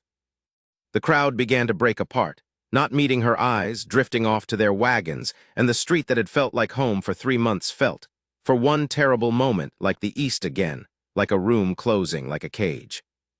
Jesse put his hat on. He did not look worried. He looked, if anything, more settled than before, the way a man looks when the ground he has to stand on has finally shown itself plain. "End of the week," he said, mostly to himself. Then he turned to her, and his voice gentled all the way down. "Clara, look at me. He told us the whole of himself just now, same as I said he would. You know what I heard." She shook her head, not trusting her voice. "I heard a man who's never once been told no and meant it." Jesse's mouth curved just barely. "We've got till Sunday, that's time enough." Behind them, the carriage rolled away up the street, and the sun went down red over the hills, and somewhere a dog barked and barked at nothing, as though it too could smell the thing that was coming. Chapter 8, The Longest Night. The trouble started with the fence. Jesse found it a little after first light, the west line where the pasture ran down toward the creek. Someone had come in the dark with wire cutters and gone down the run methodically, snip and snip and snip, until 40 yards of it lay curled in the grass like shed skin. The cattle had wandered through in the night. It took him and old Tom half the morning on horseback to gather them back off the flats, and the whole time Jesse said very little, because he knew who had done it, and he knew there was no proof, and he knew that was the point. "Clean cuts," old Tom said, holding a length of the wire up to the sun. "No accident to it. Man wanted us to know." "I know," Jesse said. That was Monday. By Wednesday it was the water trough poisoned with coal oil and a steer down sick from it. By Thursday, one of the Hendricks boys, who did day work at 3 ranches along the creek, came by to say he was quitting the whole county for a spell, going to his sister's in Kansas, and he wouldn't meet Jesse's eyes when he said it. There'd been men at his door, cold, polite men. They'd mentioned his mother by name. Clara heard all of it. She heard it in the set of Jesse's jaw at supper, and in the way old Tom checked the rifle by the door twice each evening now. And she heard it plainest of all in town, on Friday, when she went in with Martha for flour and found the street gone quiet around her like water closing over a stone. Not unfriendly, that was the worst of it. They weren't unkind. Mrs. Pettibone, who had praised Clara's stitching all spring, gave her a small, strained smile and found a reason to be elsewhere. The men outside the feed store touched their hats and looked at their boots. Rourke had done his work well. He had not needed to say she was a wicked woman. He had only needed to make her dangerous to stand near. "Don't you mind them," Martha said fiercely low, steering her into the mercantile. "They're frightened is all. Frightened men forget themselves. They'll remember." "Before or after somebody's barn burns, Martha?" Martha had no answer to that, and they both knew it. Reverend Hale came to the ranch that evening. He sat at Jesse's table with his hat on his knee and turned a cup of coffee round and round without drinking it, and at last he said what he'd ridden out to say. "There's talk, Jesse. I won't pretend there isn't. Some of the men, good men, mind, not cowards, but men with families, they're saying the trouble follows the girl. That if she were gone, Rourke would go with her and it'd all be over." "It wouldn't be over," Jesse said quietly. "It'd just be over for them." "I know that." Hale's voice was heavy. "I'm not asking you to send her off. I'd be ashamed to. I'm telling you what's being said because you ought to hear it from a friend and not from a rock through your window." He rose, set the cup down full. "I preached last Sunday on the men who passed by on the other side of the road. I'll preach it again louder, but I can't put spine in a man who's decided to bend. Only he can do that." He put his hat on. "Watch yourself, son, and her." When he'd gone, Clara stood a long while at the window with her arms wrapped around herself, watching his lantern shrink down the dark road, and she understood with a clarity that felt almost like calm what she had to do. She waited until the house was still. Jesse had taken the first watch and was out by the barn with the rifle across his knees, a shape against the star-thick sky. Old Tom slept in the bunkhouse. The moon was down.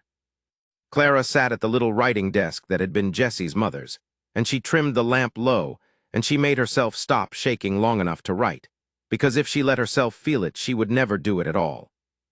Jesse, do not follow me. I am going back with him, and I am going of my own will, so there is nothing for the sheriff to chase. This is the one thing I can give you that he cannot take, and I am giving it. You told me once your word was the truest thing you owned. Mine is worth less, but I am spending all of it here. I love you. That was never the lie. Everything else was, but not that. Live, keep the ranch, keep Tom safe. Forget the name I gave you, and forget the one I didn't, and be happy, and know that a woman was made better by knowing you and could not bear to be the ruin of you. She did not sign it. She had no name left she was willing to use. She left the note on his mother's desk where the morning light would find it. She took nothing, not the carpet bag, not a shawl, nothing of this place she wanted to carry into that one. She went out the back and around, keeping the barn between herself and Jesse's dark shape, and she walked the 2 miles to the crossroads under the cold stars, and Rourke's carriage was waiting exactly where his man had promised it would be when she'd passed the word through the boy at the livery that afternoon. Silas Rourke opened the door himself. I confess, he said, I did not entirely believe you'd come. You'll leave them be. Her voice came out steadier than she felt. All of them. The town, the ranch, the man, no more men at anyone's door, no more fences, no fires. You'll swear it, and I'll go back east with you, and I won't fight it. That's the trade. Rourke considered her in the dim carriage light, and she watched the last of the charm slide off his face like the mask it had always been, and what was underneath was worse than cruelty. It was ownership. Cold, satisfied, absolute. My dear, he said softly, you speak as though you have something to bargain with. He reached out and took her chin between 2 gloved fingers, tilting her face up, examining it the way a man examines a horse he has already paid for.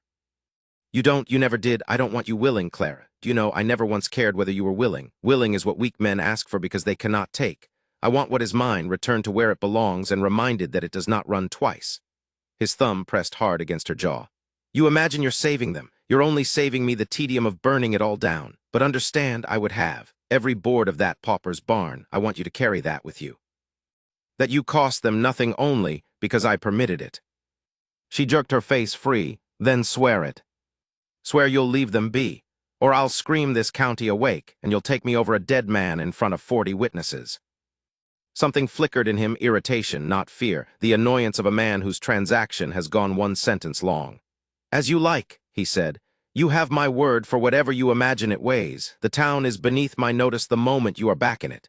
He rapped the roof. Bring her. His men came out of the dark on either side. She had known they would. She let them take her arms. There was no sense fighting now. She'd made her trade, and she would keep it. That was the whole of what she had left.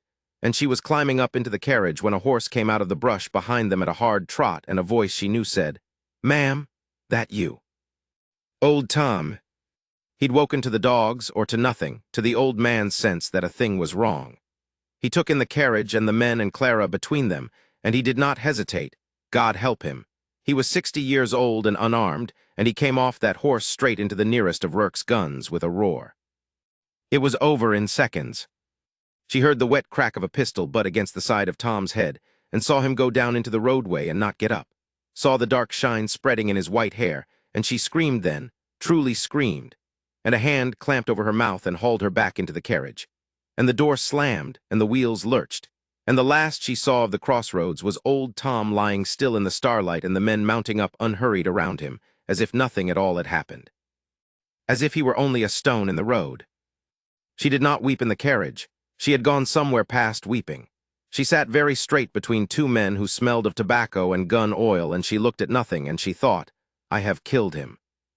I traded to save them, and I've killed the gentlest of them. And Jesse will wake and find me gone and find Tom in the road, and he will think I did it, and he'll be right. Jesse found the note at dawn. He'd finished his watch at 3 and taken to the bunkhouse to spell Tom, found Tom's bunk empty and cold, and something had already gone tight in his chest when he crossed back to the house and saw the lamp still faintly burning and the single sheet of paper square in its light on his mother's desk. He read it once. He read it a second time, standing very still, and then he set it down with a care that did not match anything happening inside him. He did not shout, he did not curse. Something in Jesse Cole went quiet instead. Quiet the way the air goes before a hard weather, quiet all the way down to the floor of him. And out of that stillness rose one plain fact, whole and immovable as a fence post driven to bedrock. No. Not despair. He looked at the word in his own mind, and it had no give in it. No, she is not his. She gave me her word, and I gave her mine, and my word does not lie down in a road and let a rich man drive over it. He folded her note once and put it inside his shirt against his heart, and he was already reaching for the rifle when he heard the horse, Tom's horse, riderless, come home lathered and wild-eyed to the yard. He was on his own horse before it had fully stopped. He found Tom a mile out at the crossroads, sitting up now in the gray light with his back against the signpost and both hands pressed to his bloodied head, alive, cursing in a slow, steady stream that was the best sound Jesse had heard all night. "Went east," Tom got out, gripping Jesse's arm hard enough to bruise. "Carriage, 4 riders. Jesse, I couldn't, she went with him, but she never wanted to, boy, you hear me? She traded herself for you, for all of us. Don't you let it stand." "I won't," Jesse said, and it was not a promise a man makes. It was a thing he was stating, the way he'd have stated the sun was up. He got Tom mounted, walked him a hard half-mile to the edge of town and to Martha's door, and Martha took one look and had the old man inside and was shouting for hot water, and for someone to fetch the doctor, and for someone else to wake the sheriff. Wake him now. And her voice carried down the still street, and lamps began to bloom yellow in window after window as the town that had gone quiet around Clara Bell began, one house at a time, to wake. Jesse did not stay to see it. He stood in the road a moment while Sheriff Dunmore came pulling his suspenders up, and Martha's voice rose behind him, and the sky went from gray to the first thin gold in the east, the same east they'd taken her toward, and he checked the load in his rifle and turned his horse's head to the road. "You're not going alone," Dunmore said behind him. "No," Jesse agreed, not looking back. "I don't believe I am." And he rode. Chapter 9, His Word Made Wall. Dawn came gray and cold to the town, the kind of light that seemed to leak up out of the ground rather than fall from the sky, and Sila's Rourke stood in the middle of the main street as though he had already bought it. He had chosen his ground well. The train would come through at 7:30, and he meant Clara to be on it. His men had brought her out from the room above the freight office where they had held her through the night, and now she stood between 2 of them, her wrists bound before her with a strip of harness leather, her chin up despite it. She had not wept. She had promised herself that much, somewhere in the long dark, that whatever else this man took from her, he would not have her tears to carry east like a trophy. "You'll find," Rourke said to her, drawing on one gray glove, "that I am not an unkind man, Clara. I only require that a thing keep its place. You forgot yours. That is all this has ever been about." "I know exactly what this is about," she said. He smiled, thin and satisfied, and turned toward the depot. That was when the street filled. They came from the side lanes and the boardwalks, from the church and the mercantile and the livery, and they came without hurry, which was the terrible thing about it. Rourke's men had braced for a mob and got instead a wall, men and women walking out into the open with the deliberate calm of people who had already decided. Martha Kling in her gray shawl, Reverend Hale with his Bible under his arm and no fear in his face. Old Tom, one arm strapped tight across his chest where Rourke's men had put it, but standing. Rancher's Clara had mended fences beside. The blacksmith, the women who had taught her to quilt. They ringed the street and they stopped, and they said nothing, and the silence they made was louder than any shouting. And down the center of it, unhurried, came Jesse Cole. He was not running. He had the look of a man walking into his own barn on an ordinary morning, and only Clara, who had learned every plane of his face, could see what it cost him to keep that pace. Beside him walked Sheriff Dunmore with his badge catching the poor light and a folded sheaf of papers in his hand. Rourke's men shifted, hands drifting toward their belts, and Rourke lifted 2 fingers to still them. He did not seem afraid. He seemed, if anything, mildly amused, the way a man is amused by whether he intends to wait out. "Mr. Cole," he said, "you've brought an audience, how rustic." Jesse stopped 10 feet from him. His eyes went once to Clara, to the leather at her wrists, and something passed behind them, quick and hard, and then it was gone and he was looking at Rourke again. "Sheriff's got something to say to you," Jesse said. "I'd listen." Dunmore stepped forward. He was a decent man who had spent 2 days caught between paper and right, and it had aged him, but his voice was steady now. Mr. Rourke, I've had these documents of yours looked at. Wired the territorial judge at the county seat last night, woke him up to do it. Your guardianship papers. He held them up. They were drawn in a state that's 2,000 miles from my jurisdiction over a woman who's of full age, and they don't bind a soul out here. No betrothal was ever finished. There's no warrant, no lien, no claim I'm bound to honor, not one. Judges, Rourke said, can be spoken to. This one's already spoken, Dunmore said. And I've got a street full of witnesses to whatever happens next. Let the woman go. Rourke turned slowly, taking them all in, and Clara watched him do the arithmetic he had done all his life. The weighing of who could be bought, who frightened, who bent. She had seen him do it across drawing rooms to men far grander than these. But here the sum would not come right, and she saw the first flicker of it reach his eyes. You don't know her, he said to the street, raising his voice, gentling it, the practiced silk of it. She's told you a story, a seamstress's girl is it. She's a Rourke ward, unstable, prone to flight and fancy. I've spent a fortune caring for her. I've come a long way to bring a sick woman home. You do well not to be moved by a pretty liar. For a moment the word landed. Clara felt it land, felt the town's eyes touch her, and the old cold terror rose in her that they would believe him, that they always believed men like him. Then Martha Kling spoke. I know her, Martha said, flat and plain. Nursed the Prout baby through the fever beside her, watched her sit up 3 nights with a woman she'd never met. I don't care what her name was, where you're from. I know what her hands have done here. She folded her arms. That's the only testimony I've got, and it's the only kind that means anything in this town. She doctored my calf, said a rancher. Kept my books straight when I couldn't, said another. Stood at my nan's grave in the rain, said a third, when half her own kin didn't come. It went around the ring, quiet, one voice and then another, not a defense so much as a naming, the town saying, one plain sentence at a time, who Clara Bell was to them. Rourke's silk had nothing to catch on it. You cannot argue a man's account of a stranger against 100 people who have watched her live. Clara stood in the middle of it with the leather cutting her wrists, and felt something break open in her chest that was not fear at all. Rourke's face changed. The charm went out of it the way warmth goes out of a stove when the fire's done, all at once, leaving only the iron. He had come to collect property, and the property would not tally, and the men he'd paid to enforce his ledger were looking now at an armed and settled street, at a sheriff, at odds no wage covered. You're not paid to admire the scenery, Rourke snapped at them. But hired guns do not die for a lost cause, and they had all done the same arithmetic their employer had. One holstered his pistol. Another stepped back off the line, and then a second, drifting toward their horses with the studied indifference of men who had never really been in this. The wall of the town did not move, and that was worse for Rourke than any charge would have been.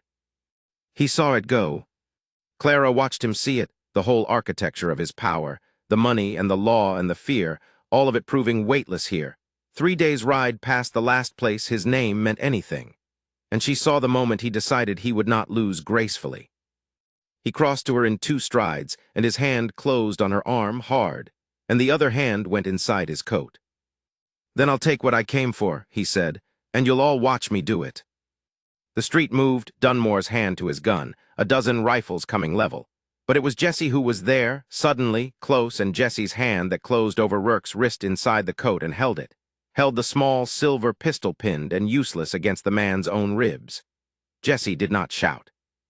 His face was very near Rourke's, and when he spoke it was almost quiet and all the more terrible for it. You take your hand off her, Jessie said, or I break it here in the street. For a long second the 2 men stood locked, and Clara could feel Rourke's grip on her arm like a manacle, and she understood with a strange clarity that this was the hinge of everything, that she could stand here and be fought over, an object between 2 men, the way she had been an object her whole life. Or she could not. She turned in Rourke's grip until she faced him full, close enough to see the broken veins in his cheeks, the fury and the disbelief warring there. No, she said. She did not shout it either. She said it the way you state a fact, and it carried down the whole silent street. I am not going with you, not to the train, not to the east, not anywhere. I am not your ward, and I am not your bride, and I am not your property, and I never was. You only called me those things because no one ever stood here to say otherwise. Well, they're standing now. Her voice did not shake. That astonished her most of all. Let go of my arm, Silas. You've already lost. You lost the moment I stepped off that stage into a town full of decent people. Take your hand off me. and his hand, the one clamped to her arm, opened. Perhaps it was Jesse's grip grinding the bones of his other wrist. Perhaps it was 100 witnesses and a leveled row of rifles. But she would believe, all her life after, that it was the word itself. The plain refusal she had never once in her life been permitted to speak to him, that broke his hold. He let her go, and she stepped back out of his reach, and she did not stumble. Jesse plucked the little pistol from the coat and handed it to the sheriff without ever taking his eyes from Rourke. Dunmore had the man by the collar a breath later. "Silas Rourke," he said, "I could hold you for assault, for that leather on the lady's wrists, for menace with a firearm in front of the whole town. I've witnesses to spare. But I've got a better mind to put you on the next train the way you meant to put her, and see you gone from this territory and never back. You so much as write her a letter, and I'll have every marshal between here and the coast looking to make my acquaintance the hard way. You hearing me?" Rourke's mouth worked. He looked once around the ring of faces, hunting for the waverer, the price, the crack, and found only stone.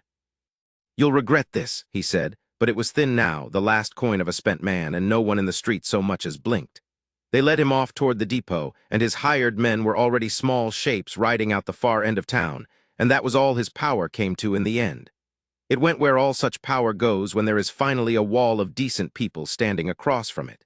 It came to nothing. Old Tom cut the leather from Clara's wrists with his good hand and his one arm, muttering that if he'd had two, he'd have done it an hour sooner, and she laughed, a cracked, wet sound, and pressed her freed hands to her face. Then the street went hushed, and she lowered her hands because Jesse had turned to her at last. He came and stood close, and the whole town was watching, and he did not seem to mind them or to see them. He took both her hands in both of his, gently, turning them over to look at the raw red rings the leather had left, and his jaw tightened once at the sight. Then he lifted his eyes to hers. "You told him your name wasn't Clara Bell," Jesse said low. "I'd like to hear the true one out loud where I can keep it." She told him her real name, the one she had cut from her life and buried under a false one and not spoken aloud in a year. She said it into the cold dawn air, and it did not sound like a cage. It sounded like herself. Jesse held it a moment, the way a man holds something he means to keep for good. Then he drew her hands up against his chest, and he leaned close, and he whispered, not for the town, though the town heard the shape of it and went still as a church. The vow he had made once on a starlit road and meant to make now in the open, in the light, with nothing hidden and nothing borrowed, and no other name in the world between them. "Then hear me," he said against her hair, soft and sure and sovereign. "You're mine now if you'll have me freely and for as long as I draw breath.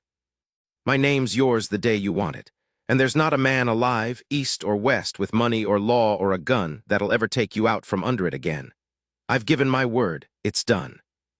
Clara Bell, who had another name now, her own, spoken and kept, bowed her head against the honest man's chest and wept at last, and laughed while she wept, and the town closed warm around the two of them in the growing light while, far down the track, a train whistle called for a passenger it would carry east alone. Chapter 10, Her True Name.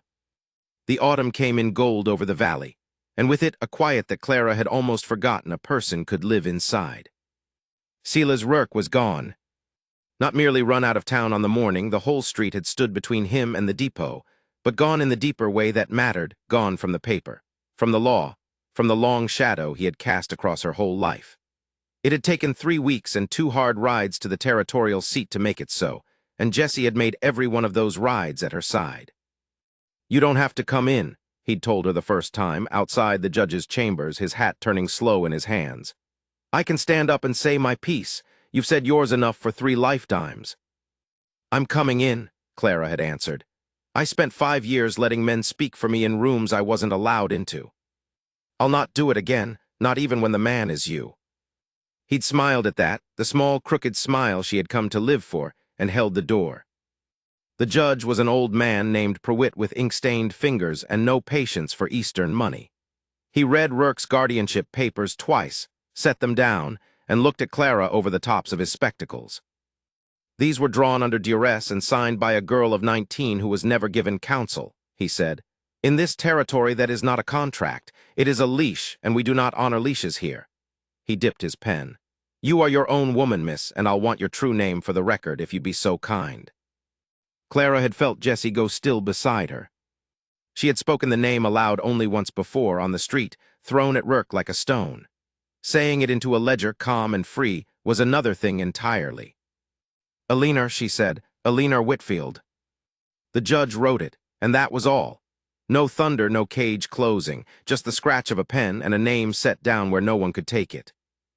Outside, in the raw sunlight, she'd stood on the courthouse steps and found she was shaking. "Eleanor," Jesse said, testing it, gentle as a man handling something that might break. "That'll take me some learning." "Clara suits me fine still," she said. "It's the name that found you, but I wanted one true thing written down." Just once. He'd taken her hand then, right there on the public steps, and said nothing at all, which from Jesse Cole was a whole speech. There had been the matter of the money, too. Rourke's claim collapsed. The Whitfield fortune reverted to her, every acre and banknote her father had left, that Rourke had schemed for years to marry his way into. A lawyer wrote to say she was, on paper, one of the wealthiest women west of the Mississippi. She had read the letter twice at the kitchen table while Jesse split kindling in the yard, and then she had folded it very small. That evening she told him, "There's money, Jesse, a great deal of it. It's mine now, free and clear." He'd set down his coffee. "I figured there might be." "Rourke didn't chase you across a continent over a plain woman's wages." He watched her carefully. "It doesn't change a thing between us. I told you that the night I learned who you were, and I'll tell you every night you'll let me." "I know," she reached across the table for his hand. "That's what let me decide. I'm keeping enough to see this ranch through any hard winter that comes, and enough that old Tom never works a day he doesn't choose to. The rest I'm giving away to Martha's mission, to the school the town's been wanting, to Reverend Hale's roof that leaks like a sieve." She smiled, and it felt like setting down a pack she'd carried up a mountain. "I ran from that fortune once. I won't spend the rest of my life letting it own me instead. I choose this, the land, you." Plainly and out loud. Jessie turned her hand over in his, traced the calluses that had grown there over the long months, real ones now, earned on fence wire and wash water, and the flanks of a sick calf she'd pulled through a February night. "Then that's settled," he said, "and richer than I've got a right to be." They married on the last warm Sunday of October. There was no cathedral, no guilt, none of the cold splendor Rourke had once promised her like a threat. There was the little white church with its doors thrown open to the gold light, and there was the whole town packed into it shoulder to shoulder, the ranchers and their wives, the deputy with his hat crushed to his chest, the drummer who'd happened back through and refused to leave until he'd seen it done. Martha Kling had made the dress. She'd fussed and pinned for a fortnight and pronounced, on the morning of, that Clara looked like something out of a storybook, and then promptly burst into tears and had to be steadied against the doorframe. "Oh, don't you start," Martha said, dabbing at her eyes with a corner of her apron, "or we'll both be no use to anybody. Look at you. Look at what you made of yourself out here, girl." "I didn't make it alone," Clara said. "No," Martha agreed, "but you're the one who was brave enough to be seen. That part was all you." Old Tom waited at the back of the church in a coat Clara had never once seen him wear, his gray hair slicked flat, his weathered face working hard to hold itself steady. When she took his arm, he cleared his throat about 4 times before any words came out. "I ain't got a daughter," he said gruffly, staring straight ahead down the aisle. "Never expected one at my age, but if I did," he stopped. His jaw tightened. "If I did, I'd have wanted her to have your grit. That's all, that's the whole speech. Don't go making me say more." "You don't have to say another word, Tom," Clara whispered, and pressed her cheek to his shoulder for one breath before the music began. Then the doors, then the light, then the long walk down between every face that had become her wall against the dark. And at the end of it, Jessie, scrubbed and shorn and so plainly terrified, and so plainly happy that a soft laugh went through the pews. He'd faced down Rourke and his hired guns without a flicker. He looked, standing at that altar, like a man who might bolt clean through the back wall. Reverend Hale had lost none of his plain-spokenness for the occasion. "I've married a good many folks in this church," he said, "and buried a fair number, and I've learned the 2 questions that matter aren't about property or blood or where a body comes from. They're these: will you tell each other the truth, and will you stand when it's hard?" He looked at them both over his worn Bible. "I've had cause to watch these 2 answer both questions already in front of God and the whole street. Reckon this is just the part where we make it official." Warm laughter, and under it, more than one person weeping. When it came time, Hale said, "Do you, Eleanor Whitfield, take this man?" Her true name spoken proud into the sunlit church, and no part of her flinched. She had spent so long afraid of who she was. It sounded now simply like her. "I do," she said. And Jesse, when his turn came, spoke his words steady and clear, no bolt left in him at all. They signed the register after, in the little back room, the ink pot between them. Clara took the pen. She had practiced a false name in this same hand once, alone by candlelight, hating how good she was getting at the lie. She remembered the shame of it, the woman who'd taught herself to disappear. This time she signed slow and true, every letter her own. Eleanor Whitfield Cole. The pen didn't shake. She looked at it a long moment, the real name and the given one both, joined at last with nothing hidden behind either. "There," she said quietly, "now it's written the way it ought to be." Jesse signed beneath her, his plain square hand, and set the pen down, and looked at the two names sitting together on the line as though he couldn't quite believe the second one was there beside his. They held the dance in the barn.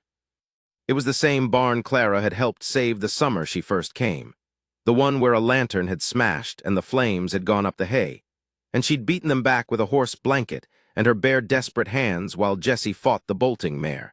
The night she'd first understood she might be worth something out here after all.